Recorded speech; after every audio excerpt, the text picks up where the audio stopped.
ಏನಾಗ್ತಾ ಇದೆ ಏನಿಲ್ಲ ಅನ್ನೋದನ್ನ ನೀವು ಅದನ್ನ ಫಾಲೋ ಅಪ್ ಮಾಡಿದ್ರೆ ಅದನ್ನ ಜನರಿಗೆ ಆಗಿರ್ಬೋದು, ದೂರದಾರರಾಗಿರ್ಬೋದು, ಯಾವುದೇ ಸಂಘ ಸಂಸ್ಥೆಗಳಾಗಿರ್ಬೋದು ಮಾಹಿತಿ ಏನೋ ನಿಮ್ಗೆ ಏನೋ ಸಪೋರ್ಟ್ ಮಾಡ್ತಾರೆ. ಅದು ಬಿಟ್ಟು ನೋಡೋಣ, ಕೇಳೋಣ, ಮುಂದ್ ವಾರ ನೋಡ್ತೀನಿ, ಇನ್ನೊಂದು ತಿಂಗಳು ನೋಡ್ತೀನಿ ಅನ್ನೋದಾದ್ರೆ ಅಲ್ಲಿ ಏನಾದ್ರು ಅನಾಹುತಗಳಾದ್ರೆ ಅದಕ್ಕೆ ಯಾರು ಕಾರಣ?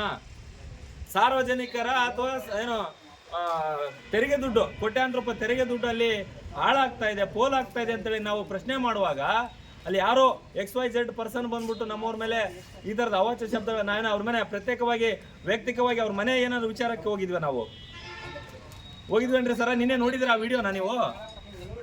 ಅಲ್ಲ ಸರ್, ನಿನ್ನೆ ಆ ವಿಡಿಯೋ ನೋಡಿದ್ರೆ ನೀವು ಏನಾಗಿದೆ ಏನಿಲ್ಲ ಅನ್ನೋದು ಗಮನಿಸಿದ್ರೆ ಒಂದ್ಸರಿ ಆದ್ರು? ಗಮನಿಸಿದಾದ್ಮೇಲೆ ಈಗ ಏನು ತಗೊಳ್ತಾ ಇದ್ರಿ ಆಕ್ಷನ್ನು? ಅಥವಾ ದೂರು ಕೊಟ್ಟ ಮೇಲೇನೆ ಆಕ್ಷನ್ ತಗೊಳ್ತೀರಾ, ಅಥವಾ ನೀವಾಗಿನೇ ಖುದ್ದಾಗಿನೇ ಈ ತರ ಪ್ರಕರಣ ನಡೆದಿಂದಾಗ ಭೇಟಿ ಕೊಟ್ಟು ಅದು ಏನು ಸರಿಪಡಿಸುವಂತ ಕೆಲಸವನ್ನು ಮಾಡ್ಬೇಕು ಅನ್ಕೊಂಡಿದ್ದೀರಾ? ದೂರು ಬರತನ ನಿಮ್ಗೆ ಯಾವ್ದು ಅಳ್ಳಾಡಲ್ಲ ಅನ್ಸುತ್ತಲ್ವಾ? ಅದೇ ಮತ್ತೆ ದೂರು ಕೊಟ್ಟಾದ್ಮೇಲೆ ನೋಡೋಣ, ಮಾಡೋಣ. ಆಮೇಲೆ ನಿಮ್ಮ ಕೆಳ ಹಂತದ ಅಧಿಕಾರಿಗಳು ಸಾರ್ವಜನಿಕರ ಸೇವಕರ ಅಥವಾ ಅವರು ಮನೆ ಮನೆಗೋಸ್ಕರ ತಮ್ಮ ಹೆಂಡತಿ ಮಕ್ಕಳಿಗೋಸ್ಕರ ಇದಾರ ಸರ್? ಯಾಕೆ ಹೇಳ್ತಾ ಇದೀನಿ ಅಂತಂದ್ರೆ 2-3 ದಿನಗಳಿಂದ, ಸಾರಿ, ಒಂದು ವಾರದಿಂದ ಆ ಸಂಬಂಧಪಟ್ಟ ವಿಚಾರವಾಗಿ ಮಾತಾಡೋಣ ಅಂತಂದ್ರೆ ಸಂಪರ್ಕ ಮಾಡಿದ್ರೆ ಕಾಲೆತ್ತುವಂತ ಪರಿಸ್ಥಿತಿಲೇ ಇಲ್ಲ ನಿಮ್ಮ ಅಧಿಕಾರಿಗಳು. ಅದನ್ನೇ ಕೇಳ್ತಾ ಇದೀನಿ. ಅವ್ರೇನು ಸಾರ್ವಜನಿಕ ಅಧಿಕಾರಿಗಳ ಅಥವಾ ತಮ್ಮ ವೈಯಕ್ತಿಕವಾಗಿ ಕೆಲಸ ಮಾಡಕ್ ಇದಾರ? ಅವ್ರಿಗೇನು ಸಂಬಳ ಸರ್ಕಾರದಿಂದ ಬರ್ತೈತೆ ಅಥವಾ ವೈಯಕ್ತಿಕವಾಗಿ ನಿಮ್ಮ ಪಾಕೆಟ್ ಮನಿಯಿಂದ ಏನಾದ್ರು ಕೊಡ್ತಾ ಇದ್ದೀರಿ ಅಂತ? ನೀವು ಮೊದಲ ಹಂತದಲ್ಲಿ ನಿಮ್ಮ ಕೆಳ ಹಂತದ ಅಧಿಕಾರಿಗಳು ಯಾರ್ಯಾರಿದ್ದಾರೆ ಅವರಿಗೆ ಮೊದಲವಾಗಿ ಸಾರ್ವಜನಿಕರು ಯಾರೇ ಕರೆಗಳನ್ನು ಮಾಡಿದಾಗ ಅವರು ಕರೆಗಳನ್ನು ಸ್ವೀಕರಿಸಿ ಅವರಿಗೆ ತಕ್ಕದಾದಂಥ ಉತ್ತರ ಕೊಡೋದು, ಫಸ್ಟ್ ಆಫ್ ಆಲ್ ರೆಸ್ಪಾನ್ಸ್ ಮಾಡೋದಂತ ಕಲೆ ಕೇಳ್ರಿ ಅವರಿಗೆ. ಅದೇ ಮತ್ತೆ ಸರ್, ದಯವಿಟ್ಟು ಈ ಪ್ರಕರಣ ನಾವೇನೀಗ ದೂರು ಕೊಟ್ಟು ಹೋಗ್ತೀವಿ, ನೀವು ನಾಳೆ ಬರ್ತಿರೋ ನಾಡ್ದು ಬರ್ತಿರೋ, ನೇರವಾಗಿ ಪರಿಶೀಲಿಸಬೇಕು. ಪರಿಶೀಲಿಸಿದ ನಂತರ ಅಲ್ಲಿ ಏನಾಗಿದೆ, ಕಳಪೆ ಕಾಮಗಾರಿಯಾಗಿದೆ ಅಂತ ನಾವು ಆರೋಪ ಮಾಡ್ತಾ ಇದ್ವಿ. ಅದಕ್ಕೆ ಪೂರಕವಾದಂಥ ದಾಖಲಾತಿಗಳನ್ನು ಕೊಟ್ಟು ಹೋಗಿದ್ದೀವಿ. ನೀವು ನೇರವಾಗಿ ಇಲ್ಲಿ ಸ್ಪಾಟ್ ಮಾಡಬೇಕು. ವಿಸಿಟ್ ಮಾಡಿದಾಗ ನಮ್ಮೂರಿಗೆ ತಿಳಿಸ್ಬೇಕು.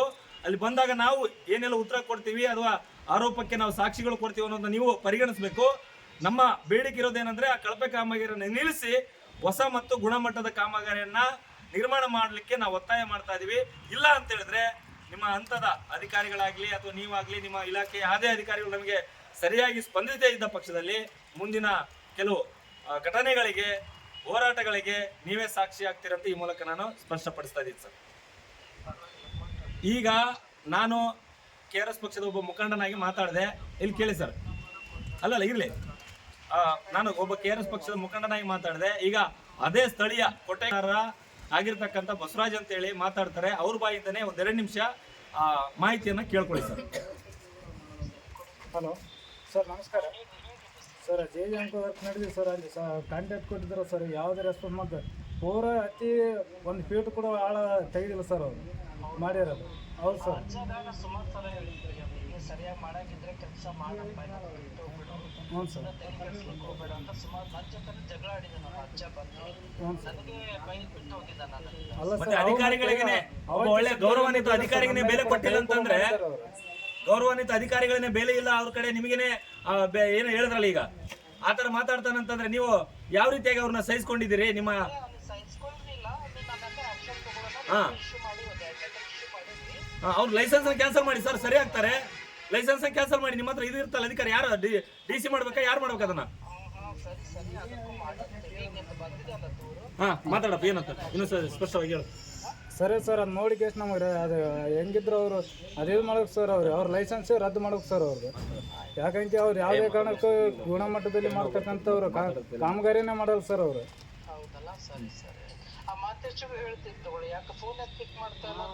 ಅವ್ರ ಮಾತೇಶನ ಜೈ ಅವ್ರು ನಿನ್ನೆಲ್ಲಿಂದ ಮಾಡಿದ್ರು ಸರ್, ಘಟನೆ ನಡೆದಿಂದ ಮಾಡಿದ್ದೀನಿ. ಇನ್ನೂರಿಗೆ ಫೋನ್ ಪಿಕ್ ಅಪ್ ಮಾಡ್ಯಾರ ಸರ್ ಅವರು.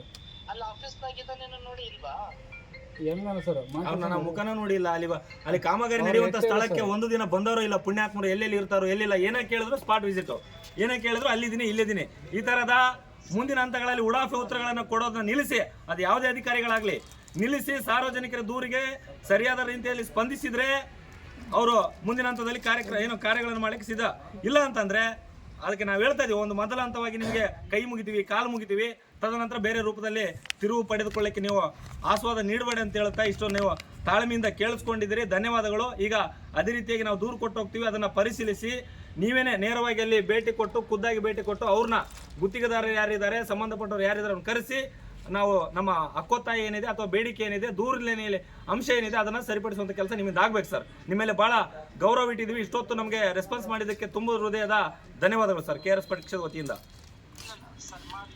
ಮಾಡ್ಬೇಕು ಸರ್. ಇದೆಲ್ಲ ರೆಕಾರ್ಡ್ ಆಗಿದೆ, ಲೈವಲ್ಲಿ ಕೂಡ ಹೋಗ್ತಾ ಇದೆ. ಧನ್ಯವಾದಗಳು ಸರ್. ಮತ್ತೆ ಮಾತಾಡ್ತೀವಿ ಅವಶ್ಯಕ ಬಿದ್ದಲ್ಲಿ ನಿಮ್ಮ ಜೊತೆ. ನಮಸ್ಕಾರ ಸರ್.